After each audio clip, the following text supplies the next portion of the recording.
तो देखिए बच्चों, ये प्रोबेबिलिटी का एक केस स्टडी क्वेश्चन है।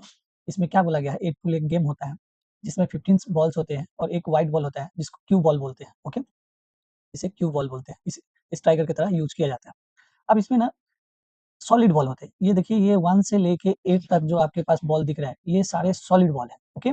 और ये 9 से लेके 15 तक देखेंगे, इसे स्ट्राइप बॉल बोलते हैं, ओके? स्ट्राइप बॉल, यहाँ देखिए लिखा हुआ है, स्ट्रिप बॉल बोलते हैं इसको।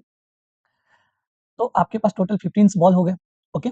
और ये जो ब्लैक बॉल है ना, इसको सबसे लास्ट में पॉकेट के भीतर रखा जाता है। तो व्हाइट बॉल है क्यू बॉल, इसके ऊपर कोई नंबर नहीं लिखा होता है। तो अब आप पूरे पैटर्न को समझ गए, किस तरह से इसे खेला जाता है। तो चलिए, आप क्वेश्चंस के ऊपर बात करते हैं। पहले पूछा गया, what is the probability of drawing the 8 ball? 8 ball मतलब ये अपना बॉल जो है, इसको ड्रॉ करने का प्रोबेबिलिटी क्या है? तो अब आप जानते हैं, मान लीजिए इस इवेंट को, पहले वाले को मैंने इवेंट 1 मान लिया, E1। अब जब भी एग्ज़ाम में लिखे ना, तो E1 जब इवेंट लिखे ना, तो यहाँ से उठा के लिख दें, ड्राइंग ऑफ द 8 बॉल, ये है अपना E1, ओके? ये इस तरह से याद रखें। तो अब देखिए, E1 जो है आपके पास, उसमें नंबर ऑफ एलिमेंट कितना है? सिर्फ एक ही बॉल है, 8, तो ये हो जाएगा 1। और आपका टोटल बॉल क्या है? टोटल है 15, तो इसे सिंपल स्पेस मान लेते हैं, तो ये हो गया 15, ओके? तो इस बॉल का प्रोबेबिलिटी अगर आपको निकालना होगा, तो प्रोबेबिलिटी निकालने के लिए क्या फ़ॉर्मूला होता है? N of event 1 by NS। ये आपका फ़ेवरेबल आउटकम है, ये टोटल आउटकम है।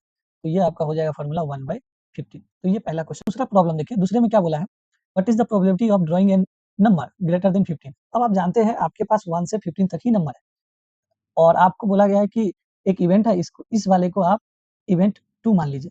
अब इवेंट 2 में देखेंगे 15 के बाद तो कोई नंबर है ही नहीं, तो इवेंट 2 में अगर देखेंगे एलिमेंट, तो कितना आ जाएगा? 0 आ जाएगा।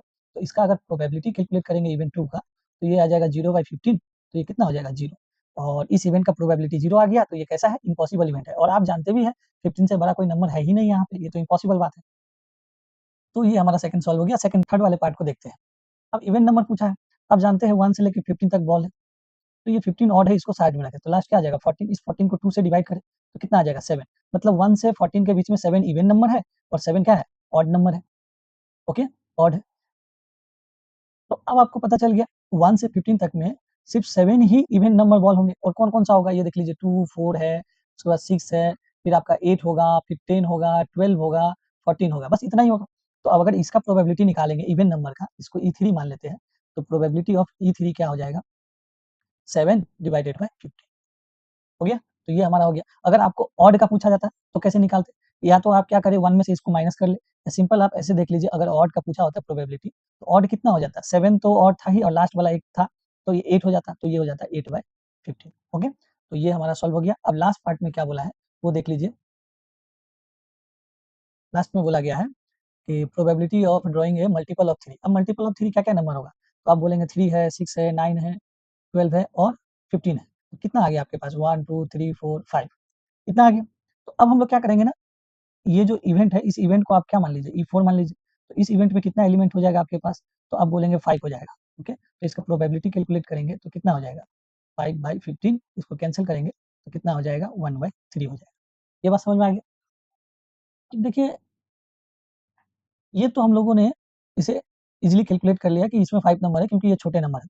अगर बड़े नंबर होते, तो मान लीजिए कैसे सॉल्व करते? 1 से लेके 15 तक है, और 3 का मल्टीपल पूछा है, तो इसे भी 3 से डिवाइड करें, इसे भी 3 से डिवाइड करें।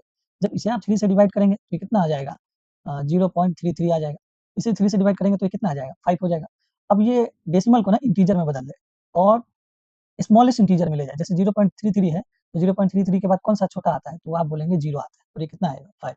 अब इन दोनों को आप माइनस कर लें, तो जो आएगा आपका आंसर आ जाएगा। तो देखिए, इस तरह से भी हम लोग क्या कर सकते हैं, इसको सॉल्व कर सकते हैं। यहाँ आप इस मेथड को ना यूज़ करें, जब नंबर मान लीजिए 1 से लेके 200 दे दिया जाए, या 1 से लेके 300 दे दिया जाए, तब आप इस मेथड का यूज़ करें। अदरवाइज़ आप छोटे क्वेश्चन्स में इसी मेथड का यूज़ करके आप सिंपली बना लें। तो ये हो गया आपका इवेंट 4, और ये इसका प्रोबेबिलिटी। तो मुझे उम्मीद है बच्चों, आपको ये क्वेश्चन समझ में आया होगा, क्वेश्चन का एक्सप्लेनेशन आप अच्छे से समझ गए होंगे। तो अगर आपको अच्छा लगता है वीडियो, तो आप इसे लाइक कीजिए, सब्सक्राइब कीजिए, और अपने दोस्तों को ज़रूर शेयर कीजिए। तो मिलते हैं नेक्स्ट वीडियो में बच्चों, तब तक के लिए थैंक यू।